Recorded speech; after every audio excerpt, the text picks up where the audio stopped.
नमस्कार, times of Swaraj के बड़ी बहस में आप सबों का स्वागत है और मैं हूं संतोष सिंह। और आज हम बड़ी बहस में चर्चा कर रहे हैं जो इन दिनों पिछले कई घंटे से लुटियन जौन में भी इसको लेकर बहस छुड़ी हुई है। क्या लालू अमित शाह के साथ कहीं डील तो नहीं हो गया?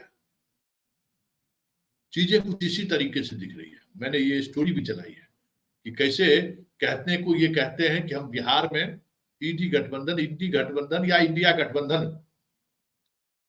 का नेतृत्व हम कर रहे हैं, और नेतृत्व करने वाला अगर टीम सबसे जो टफेस्ट सीट है, जहां कई दशकों से वॉक ओवर मिलता आ रहा है, कह सकते हैं कि कई चुनाव से बीजेपी को, जदयू को, उन सीटों पर खुद लड़ने के बजाय पटना साहिब में कांग्रेस को सामने कर दिया है और नालंदा में भाकपा माले को सामने कर दिया है।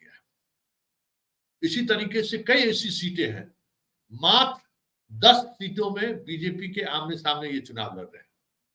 बाकी कांग्रेस को 9 में 5 सीटें दे दिया है इन्होंने बीजेपी से लड़ने के लिए, भाकपा माले को भी दे दिया है। मतलब अपनी सीधी लड़ाई से, बीजेपी से सीधी लड़ाई से बच रहे हैं। ये 15 ऐसे सीटों पर, मतलब 16 ऐसे सीटों पर वो चुनाव लड़ रहे हैं जहां बीजेपी इनके सामने नहीं है, मतलब बीजेपी से ये बच रहे हैं। फिर बीजेपी को लेकर अगर हम उम्मीदवारों की बात करें तो 2 जगह तो खुद इनकी दोनों बेटी चुनाव लड़ रही है, जिससे वो बाध्यता भी है, पाटलिपुत्रा और सारण। और तीसरे जगह बक्सर से जगदानंद सिंह का बेटा चुनाव लड़ रहा है, तो वो भी इनकी बाध्यता है, वहां तीनों जगह वो चुनाव लड़ेंगे ही लड़ेंगे। लेकिन बाकी सीटों पर अगर बात करें तो आज तक जिस सीट पर यादव कभी लोकसभा चुनाव लड़ा ही नहीं है आरजेडी की तरफ से, ललित यादव को, पूर्व मंत्री हैं, उनको दरभंगा से उतार दिया। फातिमी दरभंगा से कई बार सांसद रहे हैं, उनको मधुबनी भेज दिया गया। और मधुबनी को लेकर जो नैरेटिव चल रहा है, एंटी मुस्लिम, या यूं कहें कि मुसलमानों को लेकर जो एक कॉम्युनल पॉलिटिक्स की शुरुआत हुई है, उसमें फातिमी फिर बैठते हैं। फातिमी को लेकर कई तरह की कहानियां भी हैं, किंवदंतियां भी हैं, कुछ सही हकीकत भी है। नवादा देख लीजिए, ठीक उसी तरह की चीजें आपको सामने आएंगी। हाजीपुर, चिराग की ही बात लीजिए तो चिराग के सामने अगर पारस होता तो बहुत कुछ बदला हुआ आपको दिखता, वो चीजें भी नहीं होने दी गई। आपको मुकेश सहनी को गठबंधन में आने से रोका गया। तो ये कहा जा रहा है कि कुछ न कुछ ऐसी शक्तियां हैं जिससे लालू प्रभावित, और वो शक्ति कहीं न कहीं अमित शाह है। कितना दम है इस तर्क में, क्योंकि पूरे देश में इसको लेकर चर्चा हो रही है, और उस बैंक जुड़ रहे हैं जो इंडियन एक्सप्रेस के पॉलिटिकल बीट को देखते हैं। बैंक, आपका स्वागत है इस खास कार्यक्रम में। और सीधा सवाल कि जिस तरीके से सीटों का वितरण हुआ है महागठबंधन या इंडिया गठबंधन के बीच, और उम्मीदवारों को लेकर जो बातें सामने आ रही है, क्या आपको भी लगता है कि लालू साहब से कहीं न कहीं अंडर टेबल डील कर लिया है?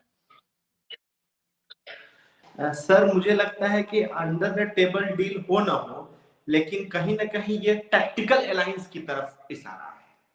क्योंकि अगर आप राष्ट्रीय जनता दल के 26 उम्मीदवारों को देखें जो उन्होंने पूरे बिहार में दिए हैं या देने की बातें चल रही है, तो वो तो कहीं ना कहीं वॉकओवर की तरह है। आप एक ऐसे चुनाव में जहां आप खुद कह रहे थे कि ये चुनाव देश बचाने का चुनाव है, उस चुनाव में आप अगर एक्सपेरिमेंट कर रहे हैं, कोरम पूरा कर रहे हैं, तो ये क्या दिखाता है? आपने नवादा और औरंगाबाद में कुशवाहा उम्मीदवार दे दिया, कांग्रेस की सीट आपने छीन ली औरंगाबाद में। ये क्या दिखा रहा है? ये बेसिकली ये दिखा रहा है कि कहीं ना कहीं आप कोरम अपना पूरा कर रहे हैं कि हम 6 कुशवाहा को लड़ाएंगे, 8 कुशवाहा को लड़ाएंगे, हम एक मैसेज देंगे। लेकिन वो लड़ाना क्या चुनाव जिता रहा है? ग्राउंड पे तो ये बिल्कुल नहीं लग रहा है, ये वॉक ओवर की तरह दिख रहा है। पूर्णिया में पप्पू यादव को टिकट न मिले, इसके लिए कितनी कोशिशें की गई, ये तो पब्लिक डोमेन में चीजें हैं कि पप्पू यादव वहां एक मजबूत कैंडिडेट थे, वो काम कर रहे थे, वो कांग्रेस में गए। अगर चुनाव जीतना था इंडिया गठबंधन को सीटों पे, आप और हम या तमाम लोग जो राजनीति को देख और समझ रहे हैं वो ये देख रहे हैं कि अगर 2019 को यार्डस्टिक माने तो ऑपोजिशन उत्तर भारत में और हिंदी पट्टी में कुछ सीटों पे ही बहुत तगड़ी चुनौती दे रहा है। ऐसा नहीं है कि 100 सीटों पे 80 सीटों पे लड़ाई हो रही है, लड़ाई कुछ पॉकेट्स में हो रही है। उसमें पप्पू यादव के आने की वजह से पूर्णिया एक बड़ा पॉकेट था जो शायद इंडिया गठबंधन जीत सकता था या जीतने की हालत में पहुंच सकता था। वहां क्या हुआ, बीमा भारती जब पप्पू यादव लड़ रहे होंगे पूर्णिया, कितना चुनौती दे पाएंगी जदयू के उम्मीदवार को, एक विधानसभा के बाहर उनका कितना वजूद रहेगा। पप्पू यादव वहां से 2 बार एमपी रह चुके हैं और शायद जहां तक अगर मेरी याददाश्त सही है तो दोनों बार इंडिपेंडेंट रह चुके हैं, तो कितनी चुनौती दे पाएंगे। आपने पप्पू यादव को रोकने के लिए मधेपुरा और सुपौल सीट भी ले ली। पहली बार 2014-2019 में कांग्रेस लड़ी थी पूर्णिया, तो आपने पूर्णिया सीट सिर्फ इसलिए ली कि पप्पू यादव वहां से न लड़ पाए। फिर आपने सुपौल की सीट भी ली, मधेपुरा भी ली। आप पप्पू यादव को ब्लॉक कर रहे हैं कि वो चुनाव अपने इलाकों से नहीं लड़ पाए। तो इसका मैसेजिंग क्या जा रहा है, मैसेजिंग जा रहा है कि कहीं ना कहीं एनडीए मजबूत हो रहा है। और आपने जो इशारा किया मैं उसमें जोड़ना चाहता हूं, औरंगाबाद में निखिल कुमार एक मजबूत उम्मीदवार थे, कोई सहमत हो या ना हो, उनकी तैयारी थी, उनके पास लोग थे और उनके पास एक अनुभव रहा है उनके परिवार का। क्या हुआ, आपके जो उम्मीदवार हैं जो राष्ट्रीय जनता दल की, वो कितनी चुनौती दे पाएंगे। देखिए सर, मेरा ये मानना है ऑप्टिक्स जो क्रिएट होता है ना, वो बहुत हेल्पफुल नहीं है। आपने अशोक महतो को ललन सिंह से लड़ा दिया, आपने औरंगाबाद में कुशवाहा को लड़ा दिया, आपने बीमा भारती को पूर्णिया लड़ा दिया। ये सब कोरम पूरा हो रहा है कि हमने अति पिछड़ा को दिया, हमने कुशवाहा को दिया, हमने धानुक को दिया। ये कोरम पूरा हो रहा है। सवाल है कि क्या ये जिताऊ उम्मीदवार है। इतने बड़े चुनाव में एक्सपेरिमेंट करने का टाइम नहीं होता है, क्योंकि ये बार बार लालू यादव कह रहे होते हैं या बाकी लोग कह रहे होते हैं, इंडिया अलायंस कहता है कि ये चुनाव देश बचाने का चुनाव है। तो क्या देश बचाने के चुनाव में आप इतना एक्सपेरिमेंट करेंगे कि ऐसे नए लोगों को आप देंगे, जो नए लोग कितना जीत पाएंगे, कितना लड़ पाएंगे, इसमें संशय है। बीमा भारती एक विधानसभा जीत रही है, वो पूर्णिया लोकसभा कितना लड़ पाएंगी, और जब पप्पू यादव वहां एक फैक्टर हैं, तब ये एक सवाल है। उसी तरीके से अभय कुशवाहा लड़ रहे हैं औरंगाबाद, निखिल कुमार लड़ते, उनके पास जो संसाधन या उनके पास एक जो छवि है, उसके मुकाबले अभय कुशवाहा कितना टिकेंगे सुशील सिंह के सामने। सुशील सिंह के खिलाफ एंटी इनकम्बेंसी भी है, और निखिल कुमार जिस उम्र में है, तो एक लोग कह रहे थे कि सहानुभूति फैक्टर भी हो सकता है, क्योंकि उनके परिवार का एक पूरा इतिहास रहा है 70-80 सालों का उस इलाके में, औरंगाबाद के इलाके में। तो कितना आप लड़ पाएंगे। उसी तरीके से बेगूसराय अपने सीपीआई को दे दी, ठीक है, अलायंस में। अब कन्हैया कुमार पिछले बार सीपीआई से ले लिए थे, पिछले बार सीपीआई से ले लिए कि गठबंधन तोड़ दिया कि, और इस बार आप सीपीआई से मतलब गठबंधन की घोषणा भी नहीं हुई और सीपीआई को सीट भी दे दिया, उम्मीदवार भी घोषित कर दिए, मतलब कन्हैया को रोक देना है। सर मैं वही कह रहा हूं कि जो चर्चाएं हैं, आप भी सुन रहे हैं, मैं भी सुन रहा हूं, चर्चाएं ये है कि आरजेडी 3 चीजें कर रही है। पहला, वो ब्लॉक कर रही है उन लोगों को जो कल को थ्रेट हो सकते हैं तेजस्वी यादव के लिए। उसमें पप्पू यादव है, उसमें कन्हैया कुमार है, उसमें और भी लोग हो सकते हैं। ये एक थ्योरी है। दूसरी थ्योरी ये है, उसके बरक्स आरजेडी एक्सपेरिमेंट कर रही है, किसी कुशवाहा को वो लड़ा रही है, कहीं वो अति पिछड़ा गंगोता को लड़ा रही है, वो एक्सपेरिमेंट कर रही है। अब सवाल ये है कि क्या ये 2024 का लोकसभा चुनाव सही वक्त है एक्सपेरिमेंट करने का। आरजेडी ये कहेगी कि हमारे पास तो 0 सीट है, खोने के लिए। लेकिन सवाल ये है कि मुस्लिम समाज या बाकी जो लोग जो शायद बीजेपी की और संघ परिवार की आइडियोलॉजी से उस तक सहमत न है, उनके लिए तो ये चुनाव बहुत मायने रखता है। ये एक्सपेरिमेंट का चुनाव नहीं था, ये चुनाव जीतने का चुनाव था। एक्सपेरिमेंट आप तब करते हैं जब बहुत महत्वपूर्ण चुनाव नहीं होता है, आप ड्राई रन लेते हैं, आप टेस्ट करते हैं खुद को। ये टेस्ट करने का चुनाव क्या आपके कोर वोट बैंक के लिए था, ये सवाल है। क्योंकि आप जो टेस्ट कर रहे हैं वो सक्सेस करेगा, इसकी संभावना बहुत कम मानी जा रही है। क्योंकि जिस तरीके से एक बीजेपी जेडीयू का अलायंस हुआ है, उसके पास एक बड़ा वोटर बेस है।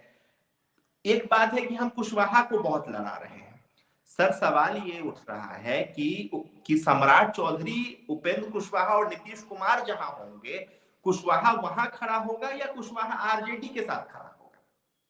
ये एक कॉमन सेंस की चीज है कि एक तरफ सम्राट चौधरी को BJP as a Kushwaha face develop कर रही है, वो डिप्टी सीएम है।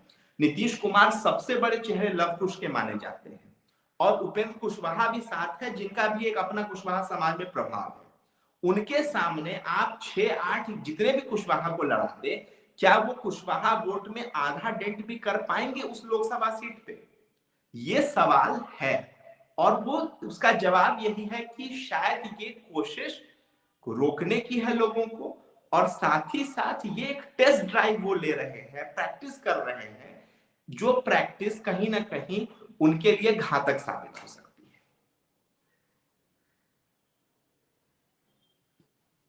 आपको क्या लगता है कि जिस तरीके से चीजें आ रही हैं, तो ये जो कहा जा रहा है कि बीजेपी से डील, हालांकि बहुत ही थोड़ा ये लगेगा, लेकिन चीजें जमीन हकीकत यही दिख रहा है।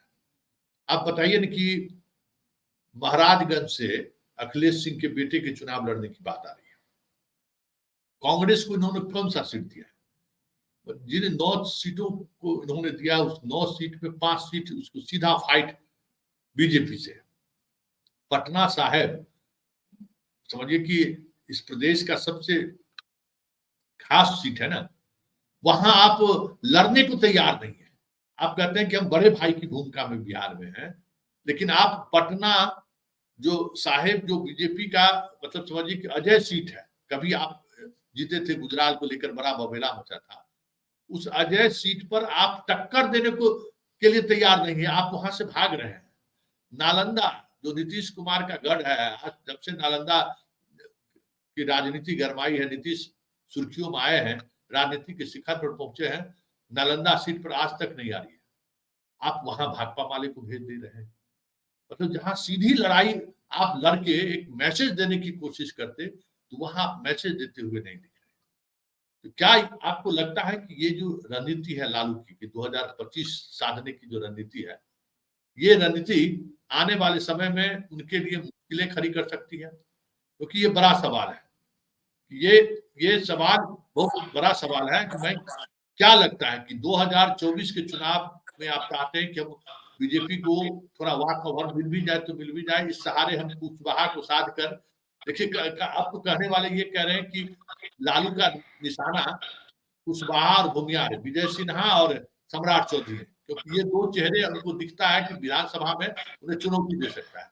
तो जो कभी भरोसे का वोटर नहीं रहा, जो कभी भरोसे के साथ जिन पर 2000 मतलब 89-90 से जिस पर भरोसा नहीं किया लालू, आज भूमियार, सीधे तौर पर अगर हम बात करें, भूमियार और कुशवाहा पर वो जिस तरीके से भरोसा कर रहे हैं, क्या लगता नहीं है कि वो 2025 साधने की कोशिश में लगे हुए हैं, 2024 सोचते हैं तरीके से?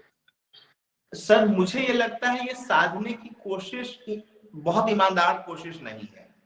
और लालू यादव जैसा इतना मजा हुआ पॉलिटिशियन, जिसने 1990 से बिहार की राजनीति को कहीं ना कहीं बहुत प्रभावित किया है, वैसा आदमी ये गलती कैसे कर रहा है? क्योंकि देखिए, सच्चाई ये है कि कुशवाहा समाज हो या भूमिहार समाज हो, ये बहुत टेक्टिकल समाज है, ये इनमास वोटिंग करता है और राजनीतिक तौर पे बहुत सजग समाज है।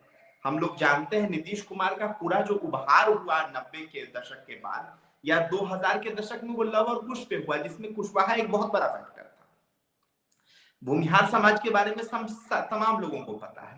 तो मुझे लगता है कि ये जो कोशिश है ना, ये कहीं ना कहीं एक 25 के चुनाव में जाने के वक्त ये दिखाने की कोशिश है कि हमने 8 कुशवाहा को टिकट दिया। क्योंकि एक चीज आप याद रखिए, जिस तरीके से सम्राट चौधरी का राजनीतिक तौर पे बिहार में उभार हो रहा है, वो उभार कहीं ना कहीं फ्यूचर की जो बीजेपी है, जिसे मैं पोस्ट नीतीश बीजेपी कहता हूं, जब नीतीश कुमार कितना हेल्दी है, कितना वो पॉलिटिक्स मैनेज कर पाएंगे 2025 या 2024 के लोकसभा के बाद, इस पे संशय है।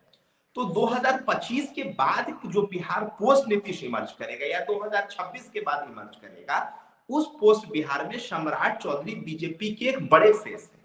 तो उनको कहीं ना कहीं नलिफाई करने की कोशिश है कि हमने 6 या 8 कुशवाहा को टिकट दिया।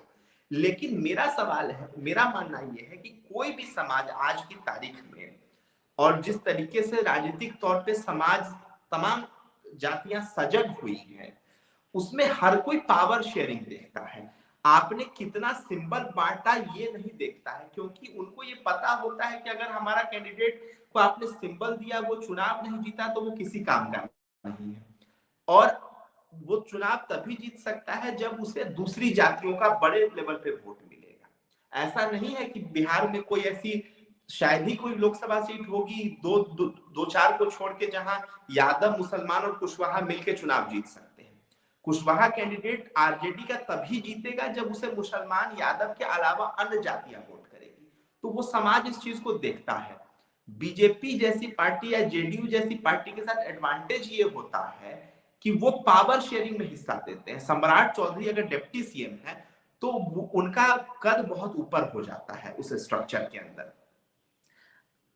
कई लोग ये मानते हैं कि अगर कुशवाहा, मैं ये कह रहा था कि बुलो मंडल को 2014 में आरजेडी ने चुनाव लड़ाया भागलपुर से, वो चुनाव जीते, गंगोता जाति से थे। लेकिन गंगोता समाज ने ये देखा कि पावर स्ट्रक्चर जो आरजेडी का है उसमें बुलो मंडल की कितनी पैठ है। वो युवा राजद के राष्ट्रीय अध्यक्ष थे बुलो मंडल, कितना वो टिकट दिला पाए अपने समाज के लोगों को विधानसभा चुनाव में। तो नेता आप तब बनते या बनाते हैं। ये जो एक्सपेरिमेंट जो चल रहा है ना, ये कहीं ना कहीं कोरम पूरा करने का एक्सपेरिमेंट दिख रहा है। कितने कुशवाहा उन कुशवाहा सीटों पर जहां उम्मीदवार लड़ रहे हैं, उनके अलावा सम्राट चौधरी, उपेंद्र कुशवाहा और नीतीश कुमार के जाने के बावजूद एनडीए को वोट नहीं करेंगे, ये सवाल है ना। आपने 6 उम्मीदवार दे दिए, वो अलग एक प्रश्न है कि चलिए आपने कोरम पूरा किया, आपने लोगों को दिया, आपने एक सिंबॉलिक रिप्रेजेंटेशन की कोशिश की। लेकिन सिंबॉलिक रिप्रेजेंटेशन कितना रियल रिप्रेजेंटेशन में कन्वर्ट होता है, इस पे बहुत ज्यादा प्रश्न खड़े हैं इस डिस्ट्रीब्यूशन के बाद। आपको क्या, ये जो आप कह रहे हैं जी, ये जो आप कह रहे हैं, क्या लगता है आपको कि फाइनली, अब आखिरी सवाल मेरा यही होगा, ये जो मतलब एक टुकड़े टुकड़े में जातीय समीकरण, मान लीजिए कि ज्यादा मुसलमान 5 लाख है, 1 लाख कोड़ी मिल जाएगा तो चुनाव जीत जाएंगे, इस तरीके की मानसिकता से जो चुनाव लड़ रहे हैं, तो क्या राजनीति में कभी 2-2-4 होता है क्या?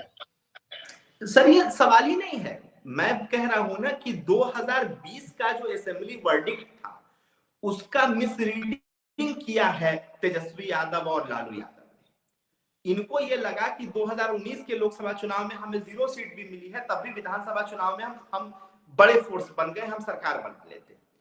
वो जो जीत थी, वो चिराग पासवान ने जिस तरीके से मगध के इलाके में और शाहाबाद के इलाके में मजबूत उम्मीदवार खड़े करके, असंतुष्ट उम्मीदवार खड़े करके जो जदयू के वोट काटे, उसकी वजह से आप सीटें जीत गए। कहां आप सीमांचल में आप कितनी सीटें जीते?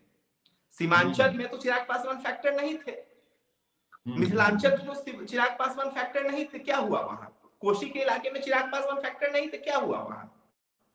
वहां तो एनडीए ने आपको हराया बहुत बुरी तरीके से। तो मसला ये है कि ये मिसरीडिंग है 2020 के वर्डिक्ट का, जिस मिसरीडिंग के दम पे फिर से मिसरीड कर रहे हैं 2024 और 2025 के इलेक्शन को तेजस्वी यादव और राष्ट्रीय जनता दल के लोग। सच्चाई ये है कि अगर आप अपने ट्राइड टेस्टेड कॉम्बिनेशन से जाते, उसमें आप अनुभवी लोगों को टिकट देते, तो शायद फायदा होता, शायद आप एक अच्छा, बड़ी एक और बात कि ये जो जैसे हिना साहब का विद्रोही होना, पप्पू यादव को टिकट नहीं देना, कन्हैया को नजरअंदाज करना, जो एक मोदी को लेकर एक अलग तरीके का इमेज है राष्ट्रीय फलक पर। 2019 में इसका फल ये हुआ और 2020 के विधानसभा चुनाव में भी कि एआईएम जो है सो बिहार में मजबूती के साथ उभरा। क्या लगता है कि ये जो फिर जो प्रोसेस अपनाए हैं लालू, उसका असर ये होगा कि एआईएम जैसे 20 सीट पर लड़ने की घोषणा कर दी है, पहले 11 सीट पर था, वो 20 सीट पहुंच गए हैं। तो ये मुसलमान जो देख रहा है उसका नुकसान भी लालू को उठाना पड़ सकता है। बिल्कुल इसकी संभावना आप देखिए ना, आप सीमांचल की सीटों पे देखिए, अगर पप्पू यादव वहां उम्मीदवार होते हैं तो हो सकता है मुसलमानों का एक बड़ा वोट उनके साथ चला जाए, इसकी पूरी संभावना बन रही है। किशनगंज में पिछली बार 3.25 लाख वोट ले आए थे एआईएम के प्रत्याशी और बड़ा क्लोज उन्होंने चुनाव बना दिया था। अगर 60-70 हजार वोट और पोल हो जाता तो शायद वो चुनाव जीत जाते। मेरा ये मानना है कि तमाम जो पॉलिटिकल पार्टीज हैं, मैं इसमें कांग्रेस को भी जोड़ता हूं, ये लोग चुनावों को 2014 के पहले तरीके से देख रहे हैं। 2014 के बाद जो राजनीति बदली है नरेंद्र मोदी के उभार के बाद राष्ट्रीय स्तर पे, जिस तरीके से मुस्लिम कंसोलिडेशन जिस तरीके से होता है उससे ज्यादा हिंदू कंसोलिडेशन होने लगा है। और वो जो हिंदू कंसोलिडेट करता है वो एंटी बीजेपी फोर्सेस के खिलाफ करता है, उसका टारगेट सिर्फ मुसलमान नहीं होता। ऐसा नहीं है कि वो हिना साहब अगर सिवान से लड़ रही है तो उनके खिलाफ कंसोलिडेट करेगा, वो उन तमाम सीटों पर कंसोलिडेट करता है जहां से ये रीजनल पार्टीज या कांग्रेस लड़ती है। जब तक उसको ये लोग मैनेज नहीं करेंगे तब तक चीजें नहीं होंगी। और मुस्लिम समाज के लिए तो ये बहुत बड़ा चुनाव है ना। जिस तरीके से घटनाएं घटी हैं, आज कल ही परसों जो हुआ है मुख्तार अंसारी वाला एपिसोड, उसका एक बड़ा मैसेज है उस समाज के अंदर। अगर आप बात करिए, क्योंकि आप तो ग्राउंड पे आप देख रहे हैं, मुख्तार अंसारी का बैकग्राउंड जो रहा हो, उनपे जो मुकदमे तमाम है उनको सजाएं हुई हो, वो एक फैक्टर है, वो तो एक आपराधिक उनका चरित्र रहा है। लेकिन उस समाज का ये सवाल हो रहा है कि भैया बिहार के परिप्रेक्ष्य में, यूपी के परिप्रेक्ष्य में सूरजभान सिंह तो संत नहीं है, या इस तरीके के लोगों पे जो आरोप है वो तो संत नहीं है। तो वो जो समाज है वो रिएक्शनरी भी हो सकता है, होगा या नहीं होगा मैं नहीं जानता हूं, देश के लिए उचित भी नहीं है अगर रिएक्शनरी कल को कोई समाज हो जाए तो वो उचित नहीं है। लेकिन इन रीजनल पार्टीज की जिम्मेदारी थी, जिनको मुसलमान इन मास इन चंक वोट करता है, कि उसके ग्रीवांसेस को सही तरीके से रखें और वो रखे और दिखता हुआ रखें। अगर पप्पू यादव लड़ते या इस तरीके के लोग लड़ते तो उस समाज को भी लगता कि हमारे पीछे एक जो अपोजिशन का एक की जो सबसे बड़ी पार्टी है एक राज्य में, वो हमारे पीछे बहुत मुस्तैदी से खड़ी है और वो एक ब्रोडर अलायंस बनाना चाहती है सामाजिक समूहों का। क्योंकि 10 वोट अगर किसी के आने से ऐड होगा आपके एमवाई में, तो वो समाज चाहता है कि ऐड हो आपके आने से। आप याद करिए ना कि जिस तरीके से आनंद मोहन जैसे लोग आए तो कुछ वोट तो ऐड हुआ था 2020 में कुछ सीटों पर। तो वो समाज इन चीजों को देख रहा है और अगर उससे परिणाम उस तरीके के नहीं दिखे तो मुझे बहुत आश्चर्य नहीं होगा कि बिहार की राजनीति एक करवट लेगी विपक्षी अलायंस के मामले में। क्योंकि 2020 का वर्डिक्ट रिपीट करे 2025 में, 2019 अगर 2024 में रिपीट करता है तो जरूरी नहीं है 2020 का चुनाव 2025 में रिपीट करेगा, क्योंकि राजनीति का व्याकरण बदलेगा 2024 में। अगर नरेंद्र मोदी तिबारा जीत जाते हैं और 300 सीट ले आते हैं तो राजनीति का जो व्याकरण है खासतौर पे बिहार जैसे सूबे में, मैं बार बार कहता हूं कि अगर नरेंद्र मोदी चुनाव जीत रहे हैं 2024 का, अगर जीत जाते हैं तो उनका सबसे बड़ा टारगेट बिहार होगा बीजेपी का। क्योंकि पूरे उत्तर भारत के अंदर हरियाणा से आप ले लीजिए, झारखंड ले लीजिए, उत्तर प्रदेश ले लीजिए, राजस्थान ले लीजिए, मध्य प्रदेश ले लीजिए, छत्तीसगढ़ ले लीजिए, पूरा तो बीजेपी का वो बेल्ट है। एक हिंदी पट्टी की का एकमात्र सूबा बिहार है जो बीजेपी के पास नहीं है। 2024 लोकसभा के बाद उनकी पूरी कोशिश होगी कि हम अगर जीत जाएं तो वो बिहार फतह करने की कोशिश करें, क्योंकि संघ परिवार का एक बहुत पुराना ड्रीम है बिहार पे फतह करना। चलिए, बहुत बहुत धन्यवाद। हमारे साथ बैंक जुड़े हुए थे, बैंक से बहुत सारी चीजें हम लोगों ने शेयर किया, चीजों को समझने की कोशिश भी की कि अब फोकस, अब बारी बिहार की है और बीजेपी और संघ की आखिरी, कह सकते ताबूत का किल कहीं अगर लगाना है तो वो बिहार में लगाना है।